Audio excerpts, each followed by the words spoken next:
Господине Димитриев, од вашата комисија за следење на мерките на комуникациите достави извештај до собранието. Што содржи овој извештај? Во принцип, извештајот содржи се што било предмет на одржување на седници, вршење на контроли, надзор во институциите се со закон или обврзани да бидат предмет на наша контрола. Она што е најважно за мене е тоа што веќе конечно се соочуваме со фактот да одредена област од работењето на собранието, кој што во минатото беше тотално запоставена, станува се поважна и се поактуелна. Речиси во сите топ приоритети за нашето членство во ЕУ и во НАТО се спомнува надзорот над службите за безбедност, значи во првите 3-4 критериуми ќе го слушнете и овој. Затоа сметам дека како држава, како собрание треба соодветно да се организираме. Односот во минатото апсолутно бил несоодветен, кој што по мене базира на слабата проактивност од претходните состави на комисијата и недоволно посветување на внимание на оваа сфера. Собранието во овој дел има конкретна улога во делот на надзорот и контролата и таа улога треба да се ја преземе со целиот свој капацитет и потенцијал, искуствено гледано со останатите земји членки на Европската унија и на НАТО. Македонија стои многу назад во оваа област. Значи, ние во моментов имаме многу мала или општа нормативна регулираност на областа надзорот на службите за безбедност. Потоа во Македонија не постојат соодветни услови за работа на комисијата како што се во Европската унија и НАТО, значи таму постојат посебни така наречени глуви соби кои што се заштитени од протекување на информации и така натаму. Исто така нашиот систем за управување и архивирање на документи со класифицирани информации не соодветствува со она што го има во земјите на Европската унија. Ние имаме специфичен модел да имаме две комисии фактички за надзор на службите, нешто што е реткост од оваа дистанца, од ова искуство кој што го имав во комуникација со земјите од регионот и пошироко, сметам дека е аномалија и проблем на нашава земја за да има квалитетен надзор. Секаде тоа е една комисија која што има силна техничка и експертска поддршка. Кај нас доскоро немаше никаква техничка поддршка. Пред 10 дена добив еден асистент кој што ќе помага на комисијата. Пред една недела заврши огласот за ангажирање на експерти кои што ќе бидат стручниот дел на комисијата. Ние сме значи на самиот почеток во креирање на еден квалитетен систем за надзор кој што ќе даде подобри резултати споредено со претходниот. Во фаза сме на изработка на посебни протоколи за контрола, во фаза сме на изработка на темплейт како да изгледат записниците од тие контроли и сериозно размислуваме за носење на посебен закон за надзор, нешто по примерот на Словенија. Ги гледавме моделите на Хрватски, на Словенија како нели земји од регионот. Хрватскиот модел е далеку пред нашиот, меѓутоа словенечкиот е уште подалеку визави хрватскиот.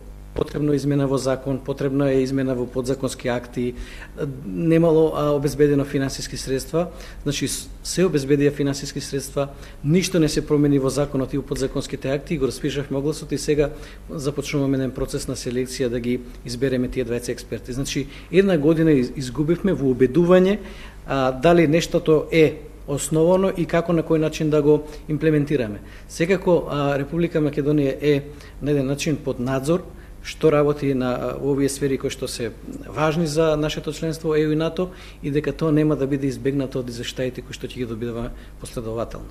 Колку е важна Македонија да ги стигне овие норми?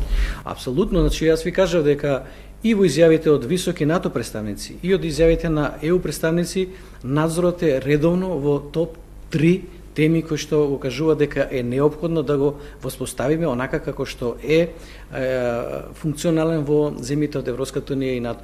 Впрочем, не заборавајте, Македонија имаше неколку хаварии со злоупотреба на системите за безбедност кои што направија таква дисторзија во општеството кои што верувам дека години ќе треба да се надминат последиците од тоа, да се поврати довербата во институциите, ако ја имало во наводници или да градиме од почеток нова доверба, значи еден прилично комплексен систем кој што задира во елементарните човекови права и мора сите ние, и опозиција, и власт, да му посветиме соодветно внимание. Затоа во тој контекст ние за наредната недела договараме посебен состанок со вице-премиерот Османи на нова тема, бидејќи знаеме дека и Македонија надзорот од Европската унија, од НАТО ќе биде се повнимателен и подетален во оваа област. Јас како политичар од опозицијата сакам да бидам проактивен, да помогнам на мојата земја, бидејќи не сум од оние политичари во опозиција кои што размислуваат дека колку полошо на земјата, толку подобро за опозицијата. Напротив, сметам дека таму кај што опозицијата има простор да делува, треба да го рационално искористи, да покаже дека им значи државата и дека може заеднички со власта да направат нешто кое што е во интерес на земјата. Колку е важно да се реализираат овие мерки?